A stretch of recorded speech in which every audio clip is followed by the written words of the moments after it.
Well, okay. So we thought we'd kind of start off with a quote from the existential philosopher Camus.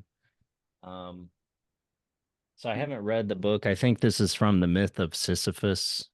Hmm. Um, but it's a really good quote, and I thought, we thought we'd kind of discuss it.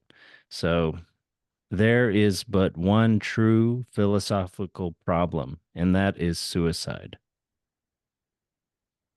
So, were you still wondering what it means to be for something to be a philosophical problem? Yeah, it's like I was wondering if the problem is like what it says about life or something or Yeah, something. But yeah, I definitely. don't know much though. More. Mm. Yeah, I think it definitely says something about life. Yeah. I mean, I guess one thing to say that you could say is that we are the one species that knows about ourselves as something that can die in a certain way or is self-conscious. We know we can commit suicide, and Mhm. we do it sometimes. It is there. So the maybe the idea is why not do it if if and when life feels meaningless or pointless or Mhm. suffering is too great. I mean, that's one little part of this, what I think of as a very rich quote. Mhm. Okay. Yeah, just obviously, our culture, we're so against it and scared by it. Well, I mean, I think that's understandable. We're against other Yeah. types of killing too. Hmm. But I think the reason he says it's a philosophical problem is that there's a lot of possibilities with thinking about it. Hmm. It's a rich idea. Hmm. It's interesting that he says there's only one true philosophical problem. So he's saying this is the kind of highest thing there is to think about in philosophy. Like Um, as opposed to is there good and evil? Is there free will? Um, what is the meaning of a statement? Um, what is human nature? How should we feel about our lives? How should we deal with our lives, with suffering, Mhm. with evil? What is a good life? Those are like philosophical kinds of maybe problems or ideas. Mhm. But he's saying this is in the quote, he seems to be saying this is like better than even those. Mhm. So you're saying like the question of suicide, that's like the better question? Hmm. Yeah, maybe we could say that. Or would the question might also be like why live or Yeah, to be or not to be. uh-huh. Oh, okay.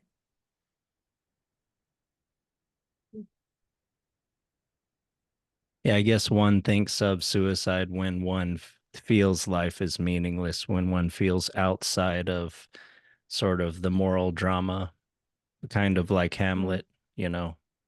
Yeah.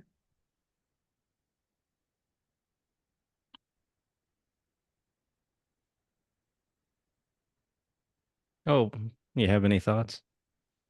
No, I was just thinking of those extreme situations I was telling you about, like with the nuclear explosion. Could Um, you could you say that again? You're watching a Lex Friedman podcast, right? yeah, and I forgot her last name, but her name was Anne, and Hmm. she was just going into what a nuclear war would look like. And yeah, pretty much what we all kind of know, it just means the destruction of everything, um, and people included. Um, so Yeah, it yeah, is a horrifying idea. yeah. So like yeah, it just had me thinking because like in an extreme situation like that, uh yeah, I wouldn't want to keep going. You mean if you survive the apocalypse? Yeah, even if I did, I don't because Well, I guess maybe the question to why I live, part of the answer is living with and like for other people. Yeah, But I think so too. once those other people aren't there, I feel that, at least for me personally, it just takes away a large part of why I would want to be around. Well, what if there are other survivors that you could rebuild civilization with? I mean, take the first steps towards that. Yeah, I think that would help. But uh yeah, if I'm able to find them in that situation. Hmm. Well, I mean, presumably you would let's presume you would be able to find them because if Mm, you're never able to find them, well, I mean, there's a question of would you know that you could never find them, or mhm, would you first spend the rest of your time until you do find them looking for them? mm, But yeah, if you could somehow know that you would never find them, that would be the same as not for you, there not being any. Well, that would be similar to for you being the last person on Earth. But then again, if you knew there were others you would never find, you could still presumably leave something there for others mhm, of at least future generations to mhm, that might, that might help them or something. You mhm, could live in some way in connection with them. mhm, But I guess, yeah, one of the questions is would you want to go on uh if there were no other people on Earth, if you were the only one left?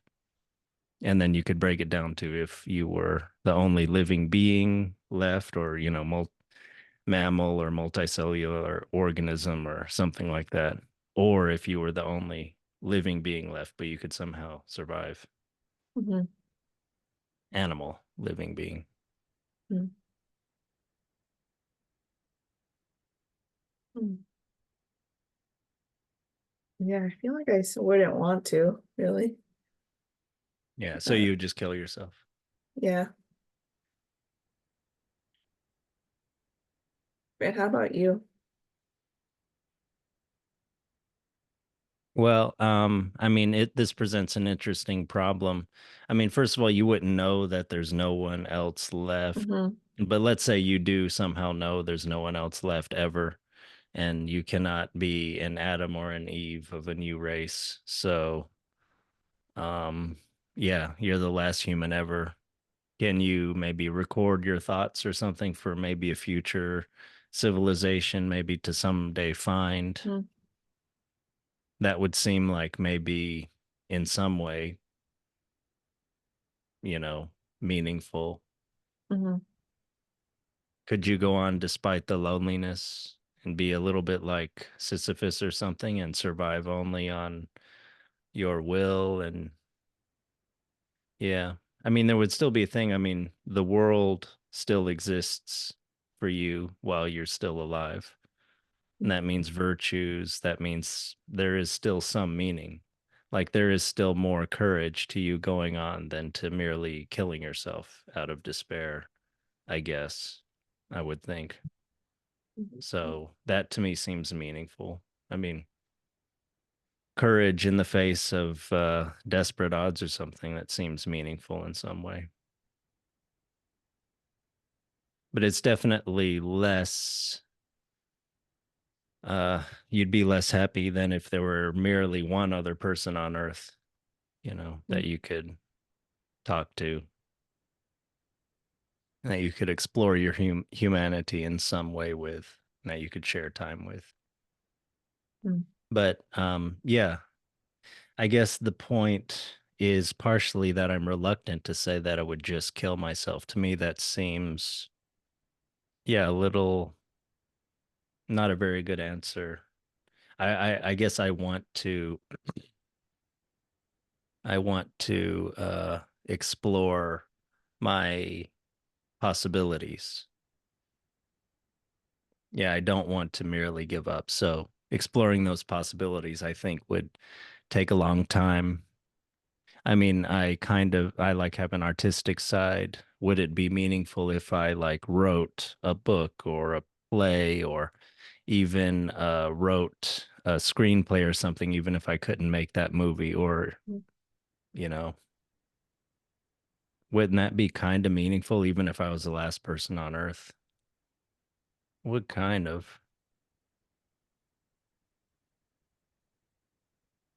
I mean, wouldn't it add to the quality of the universe that there existed one more thing, one more sort of example of virtue? It's just this talking ape on this talking hairless ape on this doomed planet, but still like that one, produce some kind of quality in the world. And then could you say, well, even if there's no aliens to ever know about that? But I guess the thing is, yeah, me as a consciousness, I just can't really get around the idea that there's still something good about choosing not to commit suicide and instead to go on and to, despite the crushing loneliness and the bouts of despair uh, and grief, uh, to still go on. That's sort of maybe the nature, that's sort of an expression of the nature of this consciousness itself.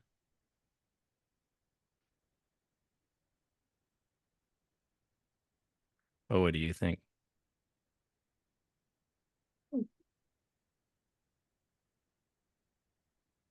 Because I could see, yeah, all the reasons for offing yourself the suffering, despondency, the lack of sort of the things that make one happy and that seem to make life meaningful, which usually involve other people and suffering that does not go up to like a certain level or for a certain duration, et cetera, et cetera. But on the other hand, all the things that are good in life or that are good to do are not gone. You still have yourself, you still have possibilities, you still have moral wrestling. So, and yeah, you still have some expression. I mean, I think it matters that humans make works of art, you know. It's the world, the quality or something of the world would not be the same if we did not have humans on earth making works of art, struggling morally, uh, connecting. The world would not be the same with just like dolphins and gorillas and algae and stuff in it.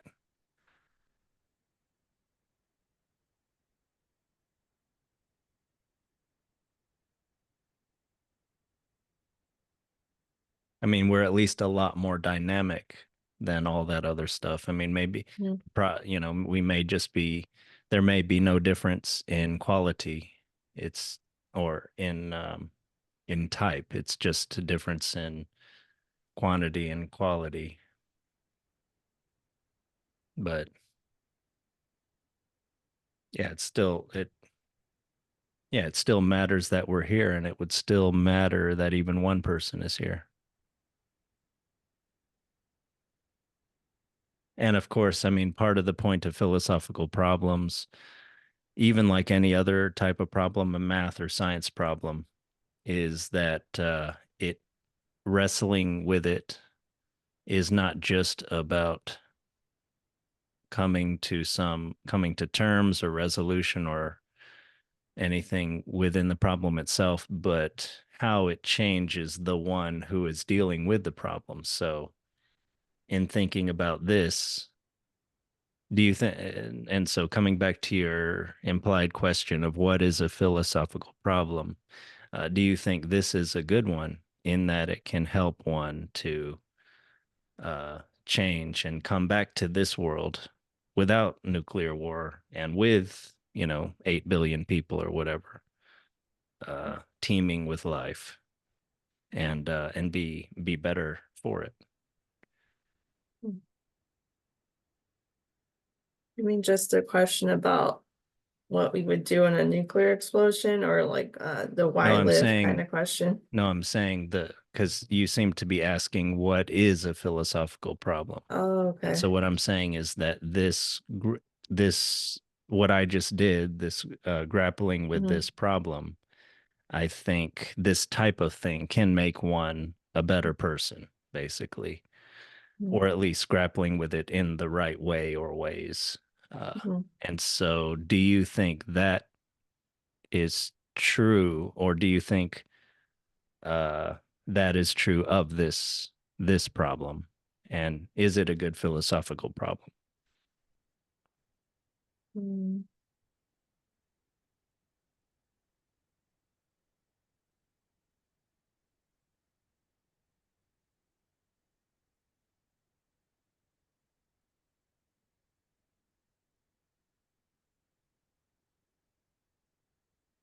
Well, I think it's probably still, I think it's a good question to ask because maybe by asking that question, I already kind of maybe I had like preconceived notions of what it kind of was that maybe are limiting Hmm. in some way or like thoughts about it. So Hmm. I think by asking that question, then like I'm kind of opening myself to hearing like another person's thoughts and what kinds of like what those kinds of questions are. So uh Do yeah, you I think I have could any learn from new that. do you have any new thoughts about it? Mm,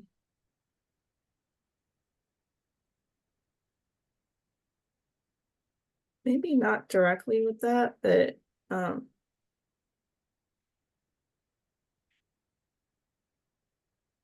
yeah, I think it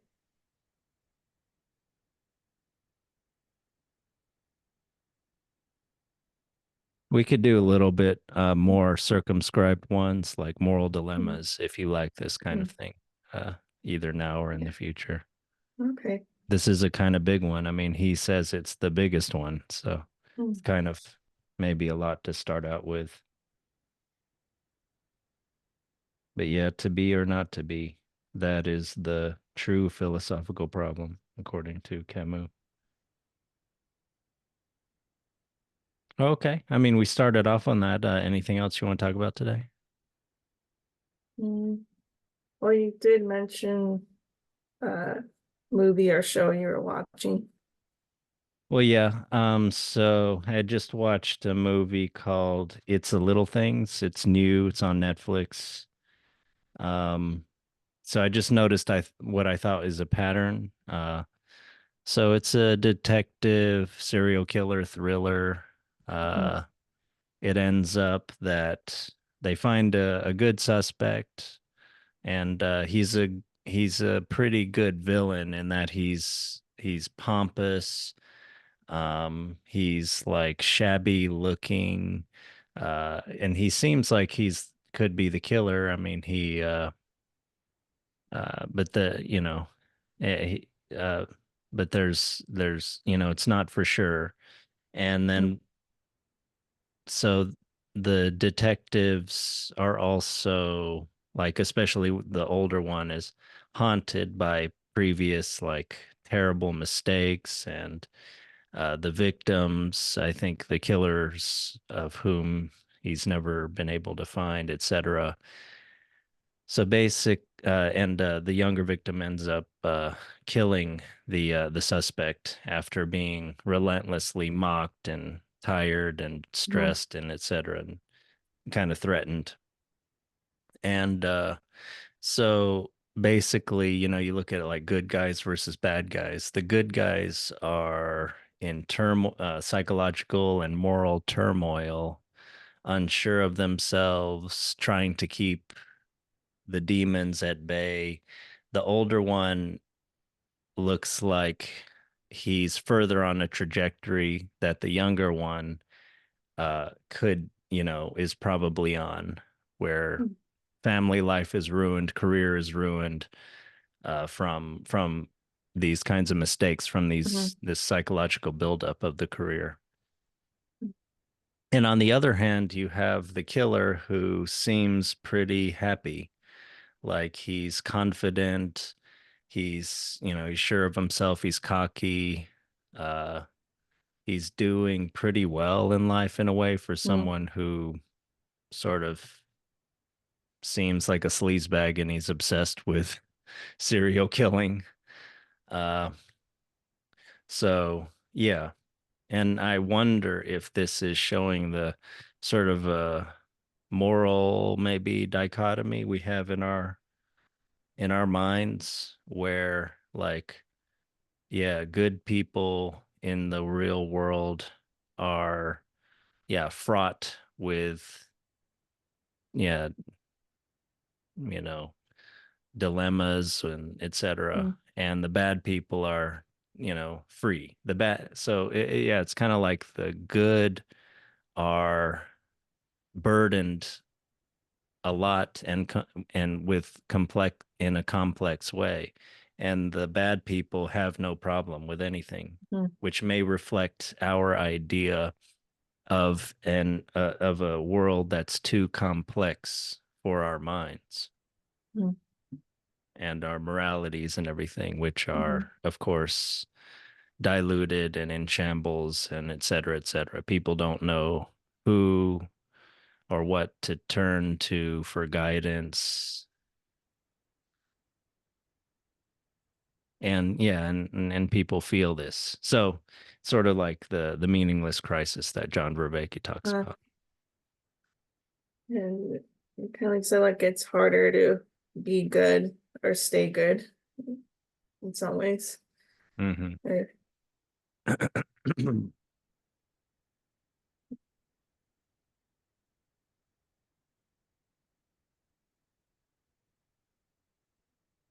Well, yeah, I mean, I think that's probably an older idea too, the idea that yeah, good is more difficult to achieve than evil. But I'm sort of this dichotomy, this idea where the good people are not revered or and do are not happy, and the bad are doing okay and are definitely are much more free.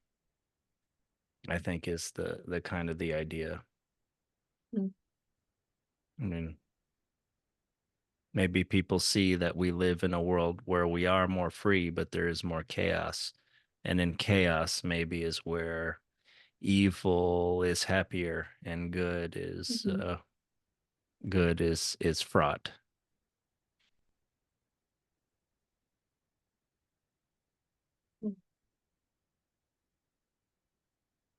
Uh, eh, do you think that's necessarily accurate? I think Or, that's how people feel. I think that's how mhm. our world looks when you look at it.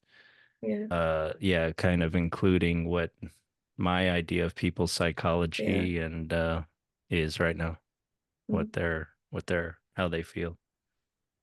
yeah. Because I was thinking maybe a good person, most likely won't have as much influence or power or whatever as an evil Mm, person, but maybe at nighttime they sleep soundly mm, because their conscious is maybe more clear in a way.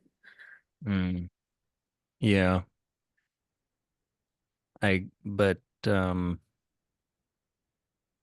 yeah, maybe the type of good person that I'm thinking about though, and I Mm. wonder if this is very much part of America's sort of loss of innocence or the Vietnam, the feeling of Mm. being lost after Vietnam War. Um, but yeah, the good people that act to try to stop evil in the world or something Mm. like that are the fraught ones. Maybe it's something like that. Okay. Yeah, I guess maybe here, maybe the good person, we kind of see them as the victim or victimized or something, because maybe they get taken advantage or thrown under the bus in some way. Hmm. Yeah. I guess I'm not thinking of that does, yeah, I'm not thinking of that type of situation, or Mhm. I don't know, maybe that does fit. I don't know. This does this not resonate with you? Uh, yes, I find it interesting. Yeah. Yeah, yeah. But I mean, it's not like a familiar concept to you. You know?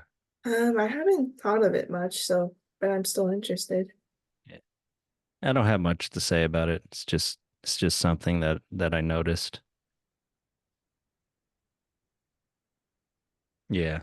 But I think what you said would be a traditional kind of, and I think that is true, like the good, yeah, sleep better at night. I don't know. Maybe the bad also sleep pretty well. Yeah, because they don't care. Yeah. But but I would still think though maybe a good person still maybe they're not both untrue or something. I think someone that lives, yeah, a meaningful life where they're really playing a good role in life and therefore has good connection to themselves and others would sleep pretty well. Mhm, And the bad, I would think, if you can think of yeah, there's different notions, different archetypes, or I don't mean that in the Jungian way, but just different types of mhm, bad. And one, from political philosophy, is the tyrant. And at least Plato and Rousseau think of the tyrant as like the worst type of person, mhm, which is not obvious at first to most people because the tyrant gets whatever he wants and has mhm, lots of power, money, sex, things like that. mhm, But yeah, there's various ways that both of them kind of talk about the tyrant.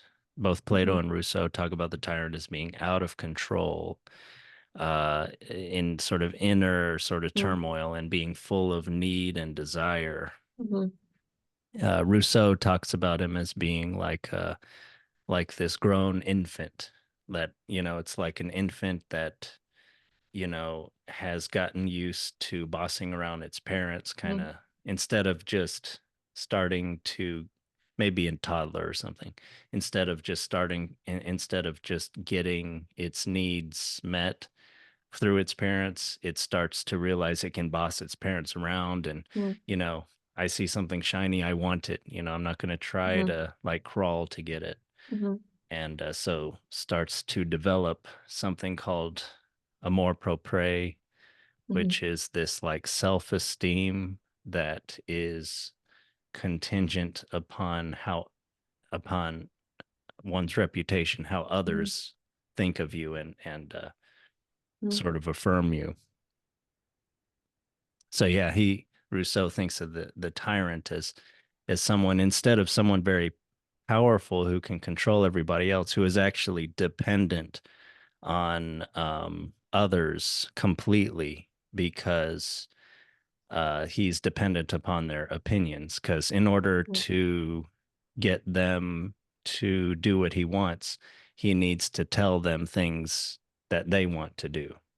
So mhm, there's this sort of codependency, mhm, or really he's more dependent upon them because he, yeah, because he, I don't understand it completely, but mhm, I think it's like since he, since he wants that unnatural power, mhm, he's totally, yeah, dependent mhm, on their opinion. mhm. So he's Yeah. not the marionette. He's like a big cog in this whole machine or Mhm. something like that. Would you say of all the different kinds of evil people, maybe the tyrant kind of doesn't do as well in the end? Because it seems they usually become paranoid Yeah, yeah, or exactly. Yeah, get I think taken down that's by people. yeah, I think there's many stories about that. I think about how Stalin uh passed away, I think, and was not attended for like 30 minutes because even his guards and doctors were terrified to uh to check in on him, afraid that they would be punished for uh disrupting him or disturbing him. So yeah, yeah, and I think there's many examples in history, and also this figure of the tyrant uh it's maybe hard to imagine someone that is truly tyrannical who is feared by everyone and loved by, this if we take it far enough, he's maybe feared by everyone and loved by no Mhm. one. It's hard to imagine that, and paranoid about everyone, uh, people trying to usurp power, or you know, through wanting power or through hating him, Mhm. through because or because they're suffering. It's hard to imagine a person like that really actually being even a little happy. It's like they're probably Mhm. constantly paranoid, looking for plots, looking for double meanings in words that people say to them, uh, making sure their orders are being carried out. And oh, is that a hint of disrespect in the somewhat lackadaisical way that one was carried out, Mhm. et cetera, et cetera. Like always having this going in their Mhm. mind day and night. Mhm. Yeah, It's that's interesting maybe though. Mm. I'll keep going. I was just going to say, yeah, contrasting this to the sort of character that I was just talking about in that movie, a sort of but that type of person is always sick, you know. So, yeah, maybe there's something about that type of person being sick. Mhm. We think of that type of person as not quite normal human or something.